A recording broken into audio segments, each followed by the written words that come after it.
அனைவருக்கும் praise the Lord. கர்த்தர் நாமத்துக்கு பேரில் சமாதானம். காலை வணக்கம். இன்றைய உள்ள நம்ம வேத பகுதிக்கு நம்ம போவோம். மத்தேயு 16ஆம் அதிகாரம் வசனம் 24. மத்தேயு 16ஆம் அதிகாரம் வசனம் 24.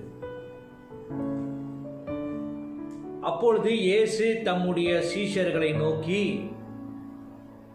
ஒருவன் என்னை பின்பற்றி வர விரும்பினால் அவன் தன்னை தான் வெறுத்து தன் சிலுவையை எடுத்துக்கொண்டு என்னை பின்பற்ற கடவன். மீண்டும் வாசிக்கிறேன். மத்தேயு 16ஆம் அதிகாரம் வசனம் 24. அப்பொழுது இயேசு தம்முடைய சீஷர்களை நோக்கி, ஒருவன் என்னை பின்பற்றி வர விரும்பினால் அவன் தன்னை தான் வெறுத்து தன் சிலுவையை எடுத்துக்கொண்டு என்னை பின்பற்ற கடவன்.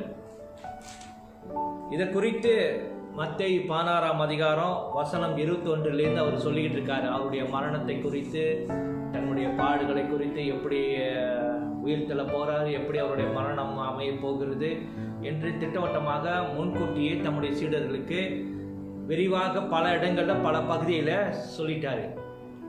21ஆம் அதிகாரத்தை பாருங்க. 21ஆம் வசனம் மத்தேயு 16:21. அது முதல் இயேசு தாம் எருசலேமுக்கு போய் மூப்பராலும் பிரதான ஆசாரியராலும் வேத பாதகராலும் பல பாடுகள் பட்டு கொலையுண்டு 3ஆம் நாளில் எழுந்திருக்க வேண்டும் என்பதை தம்முடைய சீஷர்களுக்கு சொல்லத் தொடங்கினார். 22வது வசனம். அப்பொழுது பேதுரு அவரை தனியே அழைத்து கொண்டு போய், ஆண்டவரே, இது உமக்கு நேரிடக்கூடாதே, இது உமக்கு சம்பவிப்பதில்லை என்று அவரை கடிந்து கொள்ள தொடங்கினார். 23வது வசனம். அவரோ திரும்பி பேதுருவை பார்த்து, எனக்கு பின்னாக போ சாத்தானே, நீ எனக்கு இடரலாய் இருக்கிறாய். தேவனுக்கு ஏற்றவைகளை சிந்தியாமல் மனுஷருக்கு ஏற்றவைகளை சிந்திக்கிறாய் என்றார். அப்ப இயேசு கிறிஸ்து பல இடங்களில் தம்முடைய சீடர்களை தம்முடைய பாடுகள், மரணம், உயிர் தெழுதல் எல்லாம் பேசிய பொழுது பேதுரு என்ன செய்தாராம்? வசனம் 22. அப்பொழுது பேதுரு அவரை தனியே அழைத்து கொண்டு போய், ஆண்டவரே, இது உமக்கு நேரிடக்கூடாதே, இது உமக்கு சம்பவிப்பதில்லை என்று அவரை கடிந்து கொள்ள தொடங்கினான். பேதுரு என்ன நினைச்சாரு? அப்படியே சுகபோகமா இருந்தாலும் அந்த சிலுவை சாவெல்லாம் நமக்கு வேண்டாம் ஆண்டவரே, இந்த பாடுகள், கஷ்டங்கள், துன்பங்கள் இதெல்லாம் நமக்கு வேண்டாம் ஆண்டவரே.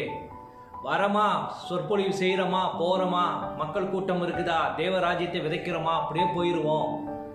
இந்த சிலுவை சாவெல்லாம் நமக்கு சரிபட்டு வராது ஆண்டவரே, உங்களுக்கும் வரக்கூடாது, உங்களுக்கும் வரக்கூடாது. சிலுவை சாவுகள், பாடுகள், துன்பங்கள் இதெல்லாம் வரக்கூடாது, அதை பற்றி பேசிடாதீங்க அப்படின்னு என்ன கடிந்து கொண்டான். என்ன ஆண்டவர் இதெல்லாம் பேசுறீங்க அப்படின்னு.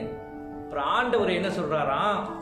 பேதுருவை பார்த்து வசனம் 23.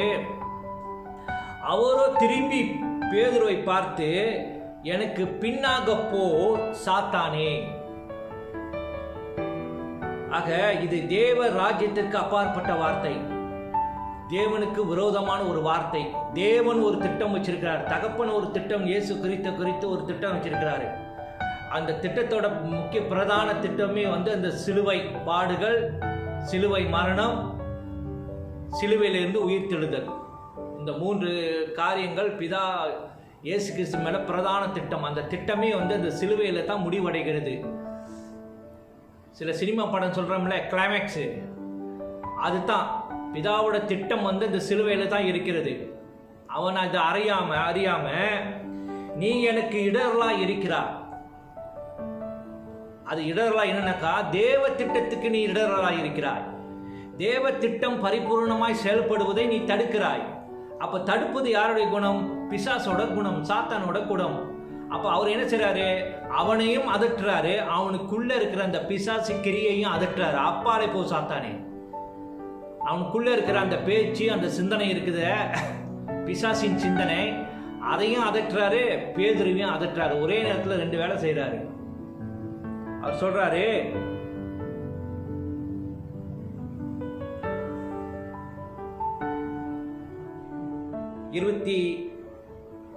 தேவனுக்கு ஏற்றவைகளை சிந்திக்காமல் மனுஷனுக்கு ஏற்றவைகளை சிந்திக்கிறாய்.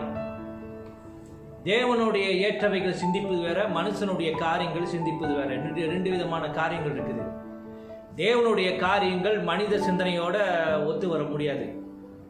மனித சிந்தனைகள் இருக்கிற வரைக்கும் தேவனுடைய திட்டங்களையோ தேவனுடைய சிந்தனையோ தேவனுடைய காரியங்களோ ஒருபோதும் அறிய முடியாது. அதனால தான் மனிதருக்குள்ள பரிசுத்த ஆவியானவர் வர வேண்டியதாய் இருந்தது, வர வேண்டிய அவசியமாக இருந்தது. ஏன்னா மனித மூளைக்கு தேவனுடைய திட்டங்கள், தேவனுடைய எழுத்துக்கள், தேவனுடைய வார்த்தைகள், தேவனுடைய காரியங்கள் ஒருபோதும் மனித மூளையில் அதை அறிய முடியாது. தேவ ஆவியாலேயே அதை அறிய முடியும், உணர முடியும், படித்து கொள்ள முடியும். அப்போ அதனால தான் அவர் சொல்கிறாரு, நான் போய் நீங்கள் ஜெருசலேமிலே தரித்திருங்க, வேறு எங்கேயும் போயிடாதீங்க. அதனால தான் எல்லாத்தையும் கூட்டி சேர்க்குறாரு. எல்லாத்தையும் கூட்டி சேர்க்க வேண்டியதாக இருக்குது. போன வாரம் பாருங்கள், அதுக்கு முந்தின வாரம் பாருங்கள், அதுக்கு முந்தின வாரம் பின்மாற்றம் அடைஞ்சு போகிறாங்க. இன்னுமே இயேசு உயிர் தெழுந்துட்டுன்னு சொல்கிறாங்க. ஆனால் இது வரைக்கும் நம்ம பார்க்கவே இல்லை. எங்கே இருக்கார், எப்படி என்ன செய்கிறான்னு தெரில. இனிமேல் இயேசுவை நம்பி எந்த ஒரு காரியமும் இல்லை. அதனால் நம்ம என்ன செய்வோம், சொந்த தொழிலுக்கே போயிடுவோன்னு 6 பேர் இங்கிட்டு கிளம்பிட்டாங்க. போன வாரம் எம்மாவூர் போகும் பாதையில் 2 சீடர்கள் என்ன செஞ்சிட்டாங்க, தங்களுடைய இருப்பிடத்துக்கு எம்மாவூரை நோக்கி போகிறாங்க. எருசலேமை விட்டு எம்மாவூர் நோக்கி போகிறாங்க. ஆக இயேசுவோட திட்டம் என்னது, நீங்கள் எல்லாம் எருசலேமிலே தரித்திருங்கள், எருசலேமை விட்டு போயிடாதீங்க, நீங்கள் எல்லாம் அங்கேயே தரித்திருங்க. ஏன்னா நான் போன பிறகு உங்களுக்கு பரிசுத்த ஆவியானவர் கொடுக்கப்படும், தேவனுடைய பலன் உங்களுக்கு கொடுக்கப்படும். நீங்கள் அந்த பலத்தில் தான் இனிமேல் செயலாற்ற போகிறீங்க, உங்கள் பலத்தில் இல்லை. உங்கள் பலத்தில் நீங்கள் செயலாற்றீங்கன்னு சொன்னாக்கா எடுத்தன் கவுத்தன்னு பேசுவீங்க, ஊழியத்தை சரியாக செய்ய மாட்டீங்க, பிரச்சனை வந்தால் தூக்கி போட்டு ஓடிவிடுவீங்க. சரிங்களா, உங்களுக்கு தைரியம் இருக்காது. ஆனால் தேவ பலன் உங்களுக்குள்ளே வரும்போது, பரிசுத்த ஆவியானவர் உங்களுக்கு வரும்போது, அவர் உங்களை சகல சத்தியத்திற்குள்ளும் சகல காரியங்களுக்குள்ளும் உங்களை வழி நடத்துவார். அவர் உங்களை வழி நடத்துவார். எங்கெங்கே போய் ஊழியம் செய்யணும், எந்தெந்த நாட்டில் ஊழியம் செய்யணும், என்ன பேசணும், என்ன வார்த்தைகளை கொடுக்கணும், ஆவியானவரே அவர்களுக்குள்ளே இருந்து காரியத்தை ஆற்றுவார். அதனால தான் இயேசு கிறிஸ்து இவங்களெல்லாம் அந்த எருசலேமை விட்டு போகாதபடிக்கு எல்லாத்தையும் கூட்டி சேர்க்குறாரு. போன வாரம் கூட எம்மாவூர் போகிற பாதையில் 2 சீடர்கள் இங்கிட்டு படையை கிளப்பிட்டாங்க.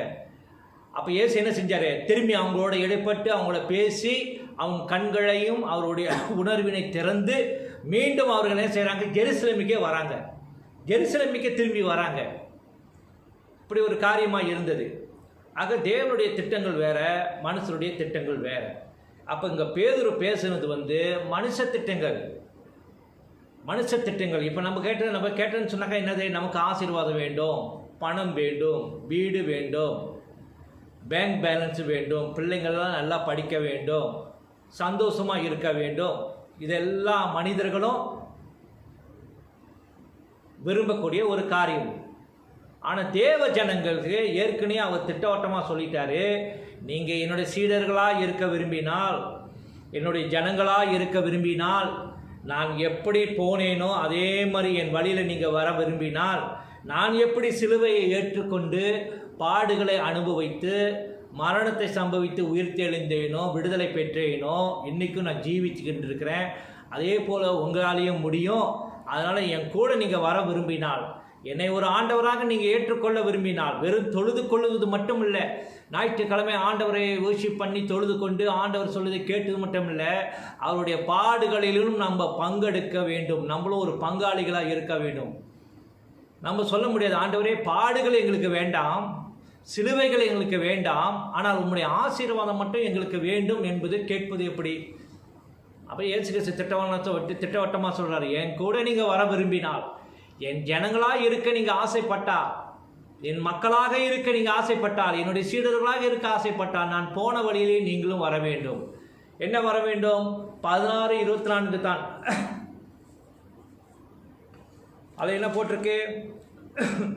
இயேசு தம்முடைய சீடர்களை நோக்கி, ஒருவன் என்னை பின்பற்றி வர விரும்பினால், என்னை பின்பற்றி வர விரும்பினால், வெறும் வார்த்தையில் மட்டுமில்லை, செயலிலும் கூட, சரிங்களா? அப்போ அவர் என்ன அடிச்சுவடுகளை வைத்து போனாரோ அதே மாதிரி தான் நம்மளையும் ஃபாலோ பண்ண சொல்கிறாரு. வர விரும்பினால் அவன் அவன் தன்னை தான் வெறுத்து தன் சிலுவையை எடுத்துக்கொண்டு என்னை பின்பற்ற கடவன். சரிங்களா? ஆக அப்போ இயேசுவுக்கு நம்ம பின்பற்றுன்னு சொன்னாக்கா அவருக்கு ஆண்டவர் முன்குறித்த சிலுவைகள் உண்டு.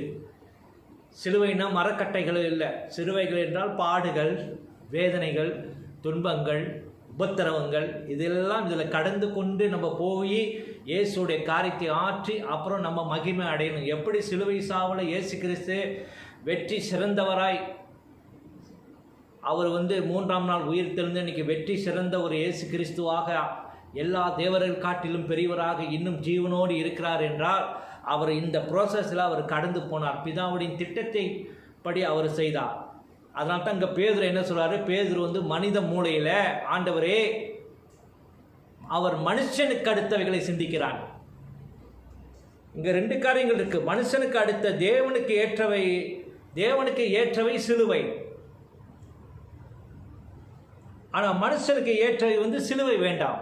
இதுதான் மனுஷனுக்கு ஏற்றவை. பாடுகள் வேண்டாம், கஷ்டங்கள் வேண்டாம், துன்பங்கள் வேண்டாம், சிலுவை வேண்டாம். ஆனால் எனக்கு ஆசீர்வாதம் மட்டும் இயேசு கிறிஸ்துவை வேண்டும் சொல்கிறார். அது உண்மையில் ஒரு சரியான கிறிஸ்துவ வாழ்க்கைக்கு அழகு அல்ல. எல்லாம் கலந்து இருந்தால் தான் ஒரு கிறிஸ்துவ வாழ்க்கை.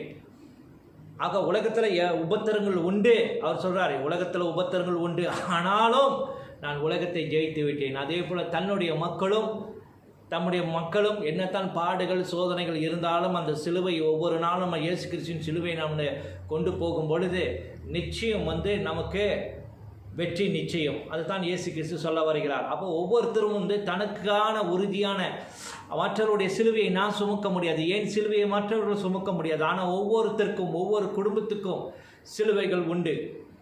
இந்த கொரோனா காலத்தில் நம்ம கடந்து போகும்போது ஒவ்வொரு குடும்பத்திலும் சிலுவை உண்டு, ஒவ்வொரு நபருக்கும் சிலுவை உண்டு, இல்லைன்னு சொல்ல முடியாது. சரிங்களா?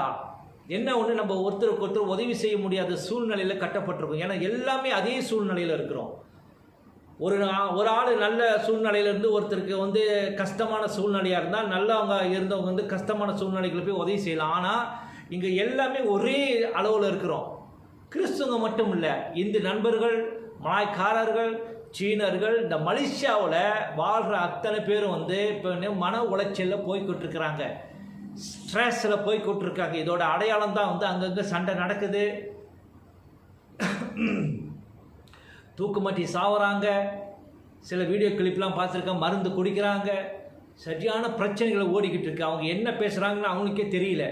அதனால் நம்ம பொறுமை கையாளப்பட வேண்டும், நாமே காத்துக்கொள்ள வேண்டும். அதனால் இந்த ப்ராசஸில் போகும் பொழுது நம்ம அன்னாடம் சமைத்து சாப்பிட்டு தூங்கி ஏந்திரிக்கிறது, இது தான் இப்போ நடந்து கொண்டிருக்கு. வேலைகள் கூட இல்லாமல் நம்ம இருக்கிறோம். பொருளாதார பற்றாக்குறையாக இருக்கிறது. ஒரு ஆசைப்பட்ட ஜாமாவோ ஆசைப்பட்ட பொருளோ வாங்கி சாப்பிட முடியல. அன்றைக்கு நம்ம சமைத்து சாப்பிடக்கூடாது. நம்மளை பொறுத்த வரைக்கும் இது ஒரு உபத்திர காலமாக தான் இருக்குது. நமக்கு ஒரு பெரிய துன்ப காலமாக இருக்கிறது. இதுவும் கூட நமக்கு கிறிஸ்தவ வாழ்க்கையில் ஒரு சிலுவையாகத்தான் இருக்குது. இதை வைத்து தான் நம்ம கடந்து தேவ ஜனங்களாக நம்ம கடந்து போக வேண்டும். இதற்கு மத்தியிலே நம்முடைய ஜெப நேரத்தை தவறக்கூடாது. இயேசு மேலே வைத்த நம்பிக்கையை, பற்றுறுதியை, விசுவாசத்தை ஒருபோதும் தளராதபடிக்கு அந்த பயணத்திலேயே, இந்த கொரோனா கால பயணத்திலே கிறிஸ்தவர்களும் அதை கடந்து போக வேண்டியதாக இருக்குது. சர்ச்சுக்கு போக முடியல, விடுதலையோடு ஆராதிக்க முடியல, வர்ஷிப் கேட்க முடியல, வசனத்தை ஜூம் மீட்டிங்கில் இந்த மாதிரி ஆன்லைனில் தான் கேட்க முடியுது. அதுவும் ரொம்ப நேரம் கேட்க முடியல, ஒரு 20 நிமிஷம் அரை மணி நேரம் தான் கேட்க முடியுது. இதுக்கு போதுமான சாப்பாடு நம்ம ஆத்மாவுக்கு தேவைப்படுது. அதிகமான வார்த்தைகள் ரொம்ப குறைவாக இருக்கிறது. சரிங்களா? வீட்டிலேயே பிரச்சனைகள் இருக்கிறது. அப்போ இதெல்லாம் இன்றைய காலத்தில் நம்ம பொறுத்த வரைக்கும் நமக்கு ஒரு பாடுகளாக தான் காரியமாக தான் இருக்குது. ஏன்னா இயேசுவை சுமந்து கொண்டு போகிறோம். சரிங்களா? இது மிக முக்கியமான ஒரு காலமாக இருக்கிறது இந்த கொரோனா காலத்தில். அப்போ அதனால் ஒருபோதும் நம்ம இந்த சிலுவை விட்டு ஒருபோதும் நம்ம பிரியக்கூடாது. சிலுவையை விட்டு நம்ம ஒருபோதும் அகன்று போகக்கூடாது. எப்போதும் சிலுவை அண்டையிலே நம்ம இருக்க வேண்டும். சரிங்களா? என்றைக்கு நம்ம சிலுவை விட்டு, இயேசுவை விட்டு, இயேசுடைய பிரசனத்தை விட்டு, இயேசுடைய வசனத்தை விட்டு, இயேசுவோட ஜெப வாழ்க்கையை விட்டு நம்ம பிரிந்து போகிறோம்னு சொன்னாக்கா நமக்கு இன்னும் அதிகமான பிரச்சனைகளும் நிறைய காரியங்கள் நம்மளை சூழ்ந்து கொள்ளும். ஏன்னா நம்மளால் மேற்கொள்ள முடியாது. நம்மளுக்கு மேற்கொள்ள முடியும்னாக்கா நமக்கு கிடைக்குது ஒரே ஒரு பலன், தேவ பலன் ஒண்டி தான் நமக்கு இருக்குது. அதை வைத்து கொண்டு தான் இப்போது இது நாள் வரைக்கும் நம்ம கடந்து போகிறோம். அது மட்டும் இல்லை, தேவ பலன் மட்டும் இல்லை, தேவனுடைய பாதுகாப்பு இந்த ஒரு வார காலத்தில் நமக்கு இருக்கிறது. 1 வருஷம் 1.5 வருஷம் ஆகிக்கொண்டு இருக்கிறது. தேவ பலன் நமக்குள்ளே இருக்கிறது. தேவனுடைய பாதுகாப்பும் தன்னுடைய மக்கள் மீது இருக்குது. அதை நீங்கள் நல்லா புரிஞ்சுக்கொள்ளணும். சரிங்களா? நம்ம எல்லாம் அக்கம் பக்கத்தில் இன்றைக்கி எல்லாம் நம்ம கேள்விப்படுறோம், அங்கே அவங்களுக்கு தொற்று இவங்களுக்கு தொற்று. நமக்கு ஒரு பெரிய பதற்ற நிலை இருந்தாலும் கூட நம்ம என்ன செய்யணும், நம்ம தைரியத்தையும் நம்முடைய விசுவாசத்தையும் ஜெப வாழ்க்கை ஒருபோதும் விடக்கூடாது. தேவ பலனும் நமக்குள்ளே இருக்குது, தேவனுடைய பாதுகாப்பு நமக்குள்ளே இருக்கிறது. அதனால தான் நம்ம போயிட்டு வேலைக்கு போயிட்டு திரும்பி வந்துக்கிட்டு இருக்கோம். இந்த கொரோனா ஆரம்பித்ததுலேருந்து இது வரைக்கும் நான் டியூட்டிக்கு போய்கிட்டு தான் இருக்கேன். ஞானசுரம் டியூட்டிக்கு போய்கிட்டு தான் இருக்கிறார். ஆண்டவர் தான் பலத்தை கொடுக்குறாரு, ஆண்டவர் தான் பாதுகாப்பு கொடுக்குறாரு. அந்த கொரோனா எந்த வடிவில் இருக்கும், யார் மூலிமா வரும்னு கூட தெரியாது. ஒவ்வொரு நாளும் நாங்கள் ப்ரே பண்ணி தான் போகிறோம். ஆண்டவரே தேவ பாதுகாப்பு கொடுங்கப்பா, எங்களுடைய ஆவி ஆத்மா சரீரம் பாதுகாப்பு கொடுக்க முடியாது ஜெபிக்கிறோம். போகும்போதும் வரும்போதும் சகல பாதுகாப்பை கொடுப்பீராக. நான் மட்டும் இல்லை, ஒவ்வொரு வேலை செய்கிற கணவன் மனைவி பிள்ளைகள் எல்லாமே நான் ஜெபித்து விட்டு தான் நான் போகிறோம். அதனால் சிலுவையை விட்டு யாரும் போக வேண்டாம், சிலுவை விட்டு யாரும் அகன்று போக வேண்டாம். சிலுவை அண்டையிலே நாம் இருப்போம், சிலுவை சுற்றியே நாம் இருப்போம். சரிங்களா? அதனால தான் அவர் சொல்கிறாரு, என்னை பின்பற்ற விரும்பினால் தன் சிலுவைகளையே, ஒருவன் என்னை பின்பற்ற வரவினால் அவன் தன்னை தான் வெறுத்து தன் சிலுவை எடுத்துக்கொண்டு, தன் சிலுவை தனக்காக ஒரு சிலுவை கொடுக்கப்பட்டிருக்கு. ஒவ்வொரு கிறிஸ்தவர்களுக்கும் சிலுவை கொடுக்கப்பட்டிருக்குது. அந்த சிலுவை எடுத்து போனால்தான் இயேசுவோட மகிமையில நம்ம பங்கேற்க முடியும். இல்லை எனக்கு சிலுவை வேண்டாம், எனக்கு மற்ற ஆசீர்வாதம் வேண்டும் சொன்னாக்கா, தேவனுடைய பங்குதாரராக பங்காளிகளாக பார்ட்னர்ஷிப்பாக அவருடைய ஆசீர்வாதத்துலேயும் சரி, அவருடைய எல்லா காரியங்களையும் நமக்கு பங்கு இல்லை. நமக்கு பங்கு வேண்டும், இயேசுவோடு இருக்க வேண்டும், கிறிஸ்துவோட நம்ம பங்கெடுக்க வேண்டும் என்றால் அவர் இங்கே 16:24 சொல்ல மாதிரி அவங்கவுங்க தன் சிலுவைகளை எடுத்துக்கொண்டு என்னை பின்பற்ற கடவன். அதுவும் ஒரு கண்டிஷன் சொல்கிறார், சீடனாக இருக்க விரும்பினால், என் ஜனமாக இருக்க விரும்பினால், நல்ல கிறிஸ்தவர்களாக இருக்க விரும்பினால் சிலுவை எடுத்துக்கொண்டு வாங்க. இல்லை உலகத்தார் மாறி கிறிஸ்தவங்களாக இருந்தேன்னு சொன்னாக்கா அது உங்களுடைய இஷ்டம். அதுதான் இங்கே பேதுரு சொல்கிறாரு. அவர் சொல்கிறாரு, நீ உலகத்துக்கு அடுத்தவைகளை நீ சிந்திக்கிறாய். இது நீ தேவனுடைய சித்தத்தில் நீ பார்க்கலை, நீ உலகத்தாரோட பார்க்குற. உலகம் இப்படி தான் பார்க்குது, நன்மையான காரியங்கள் மட்டும்தான் பார்க்குது, தீமையான காரியங்கள் கஷ்டங்கள் இப்படிலாம் சோர்ந்து போயிடுறாங்க. ஆக நீங்கள் மனுஷனுக்கு என்ன சிந்திக்கிறானா அப்படி தான் நீ சிந்திக்கிறானா, தேவனுக்கு அடுத்தவைகளை நீ சிந்திக்கல, தேவனுக்கு ஏற்றவைகளை சிந்திக்காத போது நீ மனுஷனுக்குரியவைகளை சிந்திக்கிற. அதனால் ரொம்ப முரண்பாடாக வருகிறது. அதனால தான் பின்னாலே போ சாத்தானே அப்படின்னு இயேசு கிறிஸ்து கடிந்து கொள்கிறாரு. சரிங்களா? இப்படிப்பட்ட சிந்தனை உள்ளவர்கள், இப்படிப்பட்ட நோக்கம் உள்ளவர்கள் இன்றும் கூட ஆண்டவர் கடிந்து கொள்கிறார். இப்படிப்பட்டவர்களை கடிந்து கொள்கிறார், அவர் கடிந்து கொள்கிறார். இந்த மாதிரி சிந்தனையிலிருந்து நம்ம வெளிப்பட வேண்டும். இந்த மாதிரி போக்கிலிருந்து, இந்த மாதிரி பேச்சிலிருந்து நம்ம விடுபட வேண்டும். அன்னைக்கு பேதுரு பேசினான். இன்னைக்கு நிறைய கிறிஸ்தவர்கள் இந்த சிந்தனையில் தான் நம்ம இருக்கிறோம். சுகபோக வாழ்க்கை, நன்மையான காரியங்கள், இந்த மாதிரி தான். ஒரு வாழ்க்கையில் தீமையில் ஒரு பிரச்சனைகள், ஒரு குடும்பத்தில் பிரச்சனைகள், வேலை இழப்பு, இந்த மாதிரி காரியங்கள் வரும்போது உடனே நம்ம இடிஞ்சு விழுந்துடுறோம். எல்லாம் பறிப்போனதாக இடிஞ்சு விழுந்துடும். எல்லாம் போச்சேன்னு. ஆண்டவர் இயேசு கிறிஸ்து இருக்கிற வரைக்கும் நமக்கு நம்பிக்கை உண்டு, நமக்கு வழிகள் உண்டு. சரிங்களா? அதனால தான் நம்ம இயேசு கிறிஸ்துவோட சிலுவையோடு ஐக்கியப்படுவோம், தொடர்ந்து நம்ம முன்னேறுவோம். ஆண்டவர் இயேசு கிறிஸ்து நம்மளை வழி நடத்துவாராக. இறுதியாக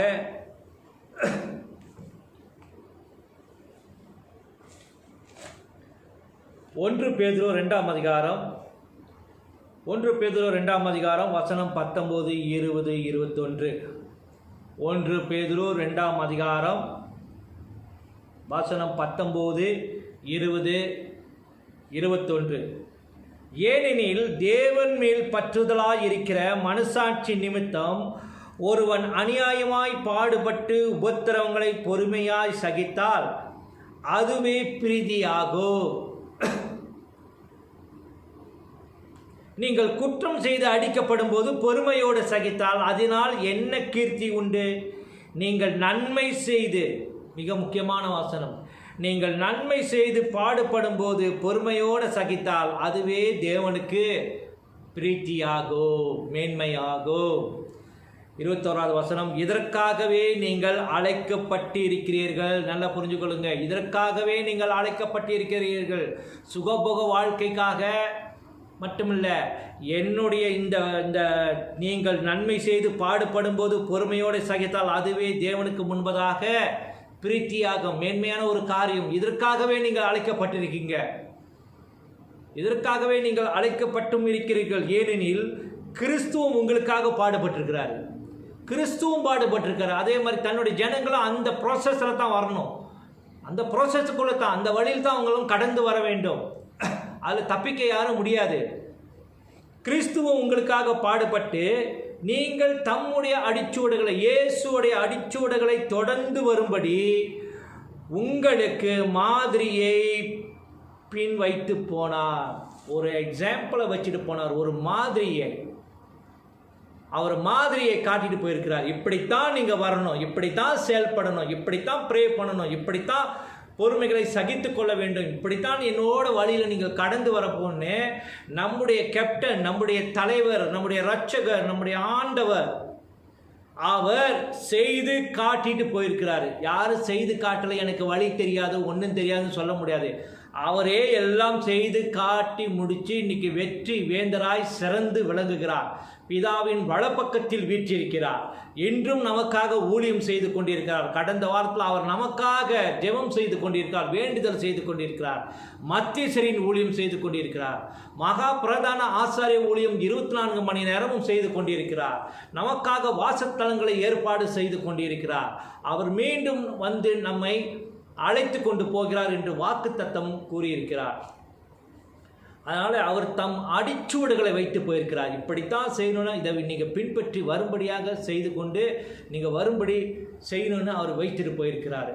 ஆக இந்த வசனத்தின்படி இந்த எப்படிப்பட்ட சூழ்நிலைகள் நம்ம கடந்து போனாலும் நம்ம ஜெப வாழ்க்கையை மறந்துட வேணாம், நம்ம அன்றாட தேவனுக்குரிய காரியங்களை நம்ம மறந்துட வேணாம், தொடர்ந்து அதோடு இணைந்து நம்ம போகணும். இந்த ஜெப வாழ்க்கை, வசனம், இந்த மாதிரி காரியங்கள், அதே நேரத்தில் குடும்பத்தோடு நீங்கள் ஆன்லைனில் இந்த வசனத்தில் நீங்கள் ஞாயிற்றுக்கிழமை பங்கெடுக்கிறீங்க, ரொம்ப நன்றி. அந்த 9 மணிக்கு நம்ம ஒரு டிசிப்ளினோடு நம்ம பங்கெடுக்கிறோம். இப்போதைக்கு இதுதான் சூழ்நிலை. ஒவ்வொருத்தரும் தனி ஜெபத்தில் நம்ம நாட்டுக்காக, பிரதமருக்காக, இந்த தொற்று நோயிலேருந்து எல்லாம் விடுதலை கிடைக்க ஒவ்வொருத்தரும் நீங்கள் ஜெபம் செய்து கொள்ளுங்கள். ஆண்டவர் நம்மை ஆசீர்வதித்து வழி நடத்துவாராக. நாம் ஜெபிப்போமாக. அன்பின் ஊற்றாக நல்ல பிதாவே, இந்த அருமையான வசனத்துக்காக நன்றி செலுத்துகிறோம். இந்த தொற்றிலிருந்து எங்களுடைய மலேசியா மக்களை விடுதலை கொடுக்கும்படியாக ஜெபிக்கிறேன். எல்லா கடைகளும், எல்லா துறைகளும், எல்லா வேலைகளும் திறக்கும்படியாக மக்கள் பழைய நிலைக்கு வர உதவி செய்வீராக. இந்த புள்ளி விவகாச்சாரத்திலிருந்து குறையும்படியாக பழைய நிலைக்கு நாங்கள் எல்லாம் நாங்கள் வர எல்லா சர்ச்சஸ்களும் திறக்கப்பட்டு ஆராதிக்க, முழுமையாக விடுதலையோடு ஆராதிக்க உதவி செய்வீராக. இந்த பெத்தேல் குடும்பத்தார் ஒவ்வொருவரையும் ஆசீர்வதிங்க. கணவன் மனைவி பிள்ளைகளை ஆசீர்வதிங்க. வாதை உன் கூடாரத்தை நெருங்காது என்பது போல ஒவ்வொரு பிள்ளைகளுடைய சரீர சுகத்தையும், குடும்பத்தோட சரீர சுகத்தையும், அவங்களுடைய சந்தோஷத்தையும் சமாதானத்தையும் கருத்தில் வைக்கிறேன். குடும்பத்தை நல்லவிதமாக எந்த ஒரு குறைவும் இல்லாதபடிக்கு நடத்தி செல்லும்படியாக நான் ஜெபிக்கிறேன். இயேசு மூலம் ஜெபிக்கிறோம் ஜீவனுள்ள நல்ல பிதாவே. ஆமேன், ஆமேன், ஆமேன்.